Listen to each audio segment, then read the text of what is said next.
এটা হচ্ছে India Bangladesh border সীমান্ত পিলার। তো এদিকে দেখুন সাইনবোর্ড দেওয়া আছে আন্তর্জাতিক সীমারেখা অতিক্রম করা নিষেধ। কিন্তু আমরা দেখবো ভয়ঙ্কর কিছু এখন ব্যতিক্রমধর্মী। দেখুন ছেলেরা কিন্তু ভারতের জমিতেই ফুটবল নিয়ে গরু ছাগল নিয়ে চড়াচ্ছে কাঁটাতারের পাশে। আর এই কাঁটাতারটি হচ্ছে ভারতের। ভারত বাংলাদেশ সীমান্ত থেকে 150 গজ দূরে কিন্তু এই কাঁটাতার দিয়েছে।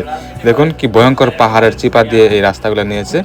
আর সেই রাস্তার পাশেই বিএসএফ টং আছে। আর এখানেই বাংলাদেশের ছেলেরা এখানে টিকটক করতেছে ভারতের বিএসএফ এর পাশেই।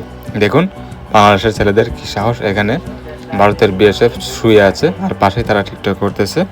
আর সেই পাহাড়ের গহীন চূড়া দেখুন। তো এখানে ভারতের বিএসএফের সাথে কথা বলছিলাম, তিনি নিজেও বলতেছে যে এই জায়গাটি খুবই সুন্দর দেখায় রাত্রেবেলা যখন এই হাইবিমগুলো জ্বালিয়ে দেয় এই পাহাড়ের আঁকাবাঁকা রাস্তা দিয়ে। খুবই দারুণ এক অসাধারণ সৌন্দর্য উপভোগ করা যায় দেখুন। আর এই পাশেই হচ্ছে সেই ভারত বাংলাদেশ সীমান্তের এক ভয়ঙ্কর দৃশ্য। এই হচ্ছে ভারতের বিএসএফ এর ক্যাম্প। আর নিচে দেখুন বাংলাদেশের ছেলে মেয়েরা আড্ডা দিতেছে ভারতের পাহাড়ে, কেউ ছবি তুলতেছে, কেউ আরো পাহাড়ের গহীন চূড়ায় যাচ্ছে। এই হচ্ছে ভারত বাংলাদেশ সীমান্তের সেই ভয়ঙ্কর দৃশ্য দেখুন। ভারত এবং বাংলাদেশ সীমান্ত খুবই উত্তেজনা মুহূর্ত চললেও কিন্তু কিছু কিছু জায়গায় এমনও আছে যেখানে খুব শান্তভাবে চলাচল করা যায়। আর এই দেখুন বাংলাদেশের শেষ প্রান্তের সেই ঘর বাড়িগুলো। আর এটাই হচ্ছে বাংলাদেশের শেষ প্রান্তের রাস্তা।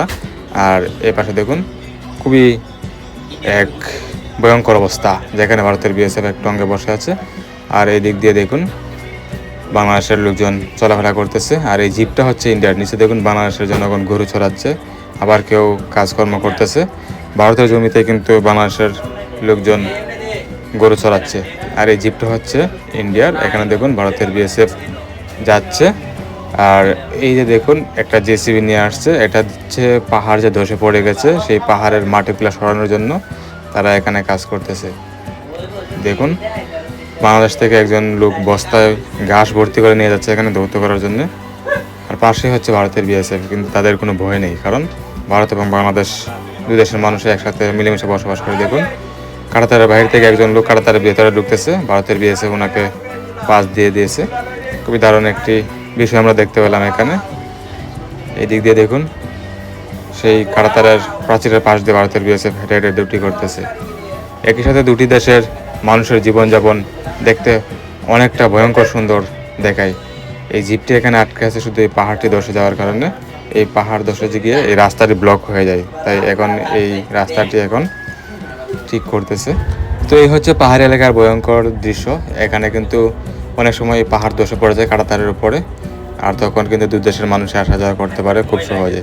দেখুন এখানে কিন্তু বাংলাদেশের মানুষ কাজ করতেছে, ঘাস ধুইতেছে, খুবই সুন্দর একটি জায়গা এখানে। আর এদিক দিয়ে দেখুন কাঁটাতারের ভিতর দিয়ে একটি ছেলে সে বাহিরে আসার চেষ্টা করতেছে। এই হচ্ছে ভারত থেকে বাংলাদেশে কীভাবে আসে সেই দৃশ্য দেখুন। কি ভয়ঙ্কর দৃশ্য, এখন যদি ভারতের বিএসএফ গুলি করে দেয়। কিন্তু এখানে দেখুন ব্যতিক্রম একটি কাজ চলতেছে, ভারতের বিএসএফ বাংলাদেশের ছেলেদেরকে নিয়ে কাজ করাচ্ছে। আবার দেখুন কাঁটাতারের ভিতরে ঢুকিয়ে তাকে পানি খাওয়াচ্ছে। আর পেছনে যে বিল্ডিং দেখতেছেন এগুলা কিন্তু হচ্ছে ভারতের বিএসএফ এর ক্যাম্প। দেখুন তিনজন ছেলে কিন্তু বাংলাদেশের, একজন কাঁটাতারের বাহিরে আর দুইজন কাঁটাতারের ভেতর থেকে কাজ করতেছে। খুব ভয়ঙ্কর একটি জায়গা। এখানে বাংলাদেশের লোকদেরকে নিয়ে কাজ করানোর কারণ হচ্ছে ভারতের যে আশেপাশের লোকজন রয়েছে তারা কিন্তু এসব কাজ করতে আসে না, বা তারা এসব কাজ করতে চায় না, যার কারণে বাংলাদেশ থেকে লোক নিয়ে এই কাজগুলো করাতে হয়। দেখুন ভারতের বিএসএফ শেষ ভরসা কিন্তু বাংলাদেশের লোকদের প্রতি এখন। তাই ভারতের এই জায়গাটা দেখুন একটি ব্রিজ দেখতে পারতেছি আমরা। আর পাশে দেখুন বাংলাদেশের গরু ঘাস খাচ্ছে। খুবই সুন্দর একটি জায়গা, পাহাড়ের উপর থেকে আপনাদেরকে জুম করে দেখাচ্ছি। এদিক দিয়ে দেখুন কি সুন্দর এক পাহাড়ে জীবন। পাহাড়ের গুহা দিয়ে বের হয়ে আসছে একটি বাইক নিয়ে, আবার চলে যাবে ওই দিক দিয়ে। এই দেখুন এটা হচ্ছে বাংলাদেশের শেষ প্রান্তের ঘর। বাংলাদেশের কৃষকরা এখানে কাজবাজ করতেছে। এই দেখুন শেষ প্রান্তের ঘরটি কেমন দেখতে আপনাদের কাছে লাগছে অবশ্যই কমেন্ট করে জানাবেন। আর এখানে দেখুন ভারতের লোকজন পার্টি দিবে, তো তারা কি পার্টি দিবে সেটা আমরা দেখবো এখন। এই দেখুন পাহাড়ের গুহায় কিন্তু তারা অলরেডি আসছে। আর এদিক দিয়ে দেখুন আর একজন বাইক দিয়ে একজন লেডি নিয়ে আসতেছে। এই পাহাড়ের উপর থেকে পাহাড়ের নিচের যে দৃশ্যটা আমরা দেখতেছি তা কিন্তু খুবই ভয়ঙ্কর সুন্দর লাগতেছে আমাদের কাছে।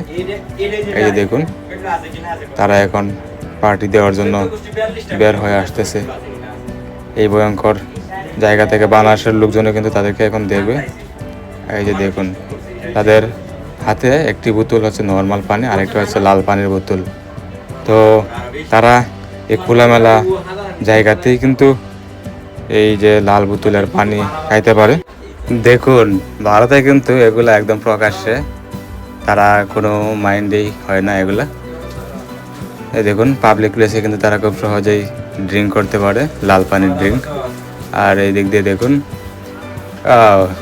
কি দারুণ এক সৌন্দর্য বাংলাদেশের লোকজন উপভোগ করতেছে, কেউ ক্যামেরা ধারণ করতেছে। আর এদিক দিয়ে দেখুন ভিন্ন কিছু, এখানে যারা কাজ করতেছে ওরা হচ্ছে ভারতের, তারা কিন্তু এই পাহাড়ে বসবাস করে। আর এখানে হচ্ছে সীমান্ত পিলার, এই ঘরগুলো হচ্ছে ভারতের, তারা এখানে বসবাস করে। দেখুন তারা কাজ শেষে আবার ট্রাক্টর নিয়ে যায়, এক কৃষক আর এক কৃষানি দুজন চলে যাচ্ছে কাজ শেষে। তারা চলে যাবে এখন ইন্ডিয়ার কাঁটাতারের ভেতরে, আর বাইরে তাদের জমি রয়েছে সেগুলো তারা চাষ করতে আসে। এই যে দেখুন তারা অনেকেই কিন্তু এখন চলে যাচ্ছে, আবার কেউ কাজ করবে। তারা সকাল 8টার দিকে তাদের যে আধার কার্ড রয়েছে এগুলো ভারতের বিএসএফ এর কাছে জমা দিয়ে তারপর বিকাল 5টার দিকে আবার চলে যেতে হয়। তো দেখুন এই হচ্ছে সীমান্ত পিলার, আর এখানে যারা কাজ করতেছে ওরা হচ্ছে ইন্ডিয়ার লোক। তারা এই যে দেখুন কাজ শেষে আবার এই ইন্ডিয়ার ভিতরে চলে যায় এই গেট দিয়ে। ভারতের বিএসএফ কিন্তু তাদেরকে খুব সুন্দর করে পাস দিয়ে দেয়, আর তাদের এনআইডি কার্ডটা সংগ্রহ করতে হবে। এই যে দেখুন কাতারের পাশে বাংলাদেশের লোকজন ফুটবল খেলতেছে, কেউ গরু চড়াচ্ছে। এ হচ্ছে ভারত বাংলাদেশ সীমান্তের দৈনন্দিন জীবন। দেখুন বৃষ্টি ভেজা একটি ফুটবল খেলা এখানে আমরা উপলব্ধি করতেছি। খুব কুয়াশা আবার খুব বৃষ্টি, দুটা মিলে কিন্তু আবহাওয়াটা একদম গুলাটে হয়ে গেছে। দুজন লোক দাঁড়িয়ে আছে কাঁটাতারের পাশে। আর এই দিক দিয়ে দেখুন একজন জেলে মাছ ধরার জন্যে সে তার হাত পাতাচ্ছে ইন্ডিয়ার জমিতে। এই দেখুন ব্রিজের কানা দিয়ে পানি আসে, মাছ আসে, আর সে এখানে মাছ ধরার জন্য ফাঁদ পাতাচ্ছে। খুবই দারুণ সুন্দর একটি জায়গা। এই হচ্ছে সে ভয়ঙ্কর কাঁটাতারের প্রাচীর। তো আপনাদের কাছে কেমন লাগতেছে এই জায়গাটি অবশ্যই কমেন্ট করে জানাবেন। আবার তো এখন আমি আপনাদেরকে এই কাঁটাতারের উপরে গিয়ে দেখাবো আরও ভয়ঙ্কর কিছু দৃশ্য। দেখুন এই হচ্ছে একটি খাল, আর ওপাশে ঘুরুগুলো দেখছেন এগুলো হচ্ছে বাংলাদেশের। দেখুন এই যে ভয়ঙ্কর একটি জায়গায় বাংলাদেশের লোকজন কীভাবে চলাফেরা করে সেটা আপনাদেরকে দেখাবো। এই যে দেখুন এই হচ্ছে কাঁটাতারের সেই ভয়ঙ্কর প্রাচীরের পাশে বাংলাদেশের লোকের জীবন। দেখুন একজন লোক সে মাছ ধরার জন্য ভারতের ভিতরে প্রবেশ করে, ভারতের যে কাঁটাতার রয়েছে সেখানে কিন্তু সে এখন তার যে ফাঁদ এটি এখানে পাতিয়ে রাখার জন্য কাজ করতেছে। আর নিচ দিয়ে হচ্ছে ব্রিজ, এই ব্রিজ দিয়ে ইন্ডিয়ার ভিতর থেকে পানি আসে, মাছ আসে এদিক দিয়ে। দেখুন সে দুইটা অলরেডি ফাঁদ পাতিয়েছে আর একটা পাতাবে। আর এই হচ্ছে কাঁটাতারের ভেতরে দেখুন কি সুন্দর রাস্তা, আর এখানে কাঁটাতার ব্লেড কাটা সব মিলিয়ে খুব ভয়ঙ্কর একটি জায়গা এখানে। এই দেখুন বাংলাদেশের একটি ছেলে সে কিন্তু মাছ ধরার জন্য পুরোপুরি প্রস্তুতি নিয়ে নিয়েছে এখন। তো আপনারা কে কোথা থেকে দেখতেছেন, কার কাছে কেমন লেগেছে অবশ্যই কমেন্ট করে জানাবেন। ভারত বাংলাদেশ সীমান্তের এই ভয়ঙ্কর জীবন।